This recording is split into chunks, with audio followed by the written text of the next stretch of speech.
Hi friends, ఈ వీడియోలో 3Dలో map animation చేయడం ఎలానో తెలుసుకోవచ్చు. ఇందుకోసం మనమైతే ప్లే స్టోర్ నుండి ట్రావెల్ బూస్ట్ అనే యాప్ని డౌన్లోడ్ చేసుకోవాలి. ఓపెన్ చేస్తే ఈ విధంగా ఉంటుంది.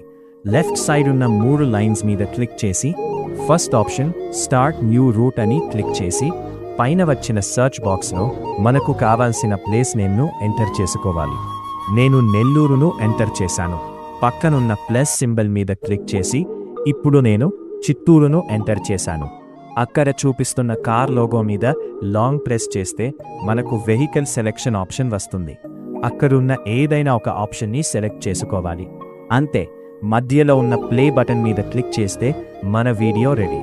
Video length, model size, video size, కిలోమీటర్లు లాంటివి మనం ఇక్కడ సెట్ చేసుకోవచ్చు. అన్నీ రెడీ అయ్యాక సేవ్ బటన్ మీద క్లిక్ చేస్తే మన వీడియో రెడీ.